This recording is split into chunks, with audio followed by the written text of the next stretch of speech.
Star Fox 64 is a game that's remembered very fondly by a lot of people, and I think there are several different reasons for that. It came out early in the Nintendo 64's life. You've got the classic voice lines that are given throughout the game that gamers have embedded in their memory forever at this point. You have the fact that the original box of the game came with the Nintendo 64 Rumble Pack, and overall, Star Fox 64 is remembered as a simple but fun shooter game. It's considered one of the essential Nintendo 64 titles. Chances are, if you look up a best N64 games list, Star Fox 64 is going to be on there, and it's going to be pretty high on the list. This is, for a lot of people, one of the most nostalgic games that there is. But is it overrated? Star Fox 64 is an incredibly short game that can be beaten in less than an hour. Maybe nostalgia has blinded our perception of this game. Maybe we think it's better than it actually is. Maybe Star Fox 64 is too short and simple to truly be great. Welcome to Is It Overrated, the show where we look at some games that people love and see if they're as good as we've made them out to be. Today, we're going to put Star Fox 64 to the test. We'll take a closer look at this game, see what makes it tick, and come out on the other side with an answer. The version of the game that I played for this video is the Wii Virtual Console version, which is pretty awesome because I got to play on a GameCube controller, which, in my opinion, is a step up from the three-handed N64 controller. This is a game that I grew up with, so obviously I'm not going to be able to be completely impartial. I will say, however, that I don't see myself as someone who is easily blinded by nostalgia. There are plenty of games that I grew up with and that I have a lot of nostalgia for that I've picked back up in recent years, and I've realized they're not great games. So I'm going to do the best I can to give this game as fair a look as possible. So without further ado, let's talk about Star Fox 64.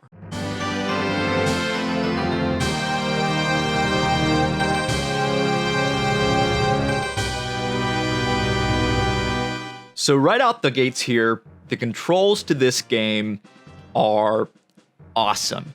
It feels so great to maneuver the ship and to shoot stuff. It especially feels really good to lock on to an enemy and kill multiple enemies at once. It's really, really fun. I legitimately think that this game has some of the best controls of all time. They are truly an experience. This is an on-rail shooter, which might be a turnoff for some, but one of the benefits to this is it allows you to really just focus on flying and shooting without having to worry about where you're going. You can just focus on how great the controls feel. And the game does actually have these moments where the Arwing goes into what they call all-range mode, and it takes you off the rails and allows you to fly around wherever you want within a limited space. This adds some nice variety and balance to the overall experience. I also really like the gameplay loop. You've got a really nice map screen that shows you all the different planets you can go to, and this isn't just a straight shot to the end. There are multiple diverging pathways that you can take throughout your playthrough. Discovering your own personal favorite route to take through the game is one of the best things about it. There are two endings to this game. One of them is much easier to get than the other one, and after you beat Andross, the final boss, you fly off into the sunset until you suddenly see, oh yeah, I guess he's still alive. I need to figure out how to unlock the true ending. The true ending is a good bit harder to get through, but once you get through it and you ride off into the sunset, this time Andross doesn't show up, and that is a good feeling. One of the things that I mentioned towards the beginning of this video is that Star Fox 64 is a short game, and that is definitely true. The average playthrough takes less than an hour, and it's actually not too hard to get through the game in less than half an hour. But because of the diverging pathways, you're actually always going to end up missing a few stages each playthrough, which adds to the replay value quite a bit. To me, this game was the last of its kind in a lot of ways. Video games used to be much more simple than they usually are now. Back in the NES days, most games didn't have a save feature, which meant that a lot of games were designed to be beaten in one sitting. Fast forward to the Super Nintendo era, and more games were starting to have a save feature, although there were still a lot that didn't. But once we got to the Nintendo 64 and PS1 era, games had gotten much bigger and more expansive. At this point, the majority of games took longer to complete and had save features. Star Fox 64 wasn't like that. You couldn't save your progress in the middle of a playthrough. In this way, Star Fox 64 resembles more of a Super Nintendo, or maybe even an NES game, than it does a Nintendo 64 game. But while I'm happy that games continued to get bigger and more expansive, sometimes I crave a more simple experience, akin to the experiences I had on the 8 and 16-bit consoles. Star Fox 64 takes me back to a time that precedes itself. It's nice to know that I can set aside just a little bit of time to play through this game, and I don't have to commit a large amount of time investment into it. And again, this is where the diverging pathways are so key, because you can make it to where no one playthrough is the same as the last. By both being shorter in length and having diverging pathways, Star Fox 64 sets itself up as a game that is truly replayable. The game also incentivizes you to go score hunting, replaying stages so that you can try to beat your personal best scores. And if you get a high enough score, you'll actually be given a medal indicating that you did a very good job. So yeah, this game has a really high replay value, but how difficult is it? How much of a challenge does Star Fox 64 pose to the player? This time, I got both of the endings without much trouble at all. I only died a few times. Parts that I remember being much more difficult for me when I was a kid, I was able to get by without any problems hardly at all. This might just be because I've literally beaten this game hundreds of times at this point. I'm not sure. But I could see how someone could make the argument that this game is perhaps too easy. But I don't think that every game needs to be a Dark Souls type of experience. Sometimes we need our Kirby's and our Star Fox 64s. Plus, while getting through the game itself isn't very difficult, actually going through and getting high enough scores to get all the badges is really tough, and something that I personally have never been able to pull off myself. So this is a simple to learn, hard to master type of game. Oh yeah, and multiplayer was a thing. The Nintendo 64 was known as somewhat of a multiplayer powerhouse due to it having 4 controller ports. There were a lot of great 4-player multiplayer games on the console. And Star Fox 64 wanted to get in on that action a little bit, and it mostly does a fine enough job. I remember this being a nice little distraction for me and my friends back in the day. It's nothing to write home about, but it's there. Now let's take some time to talk about the story.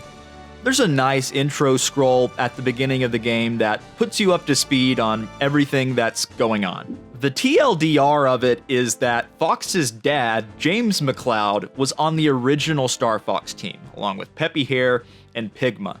But eventually, these things transpire. Pigma betrays both Peppy and James. Peppy gets out, but James McCloud doesn't. He is killed by Andross. Fox was left to grow up without his father. And this comes up pretty frequently. A consistent theme in this game is the idea of living up to your parents. As the new leader of Star Fox, Fox has big shoes to fill. He is carrying the torch from where his father left off. The true ending of the game even ends with an unexplained reappearance of James McCloud, which is a really cool way for everything to come full circle. So overall, the story is simple but effective. I'd also add that another really effective element of the game is the visuals. In my opinion, this is by far one of the best looking games on the console. I think this is partially because the game is vehicle focused. The industry still hadn't completely figured out how to model bodies yet, but this game didn't have to do that much. It was much simpler to make ships look nice than people or characters. The planets also look really nice. There are a lot of different varieties to the different places that you get to go and see. Most of the bosses also look really, really cool. It's pretty crazy how colossal some of them get. And the explosions. Man, oh man, the explosions. When things blow up in this game, they really blow up. And it is quite the sight to behold. I will admit that the talking character heads that show up at the bottom of the screen are a little silly, but it has a certain charm to it. The music also is legendary. Koji Kondo and Hajime Wakai really hit this one out of the park. I mean, why does the menu music of all things sound like this?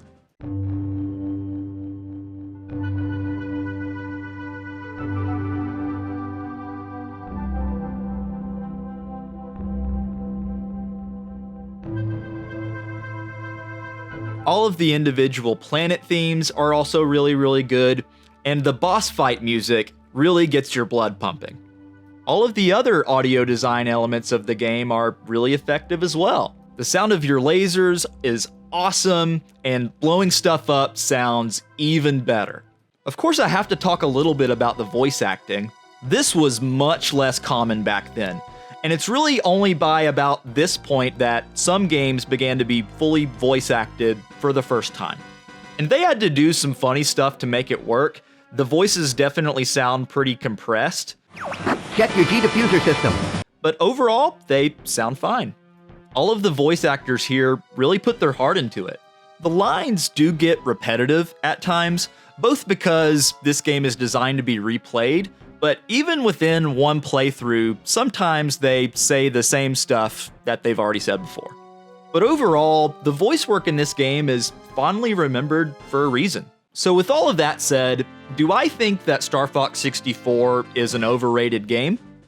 Not at all, in my opinion. This game is one of the most quintessentially fun video games that's out there. It's a game that I have come back to time and time again throughout the years, and it always puts a smile on my face. And I will continue to come back to it throughout the years to come. It might be short, but a quick playthrough is actually really refreshing. I will fondly always remember this game as the video game that never gets old. What do you think? Let me know in the comments down below, and also let me know what games you'd like to see me cover in the future. Thanks for watching, and I'll see you next time.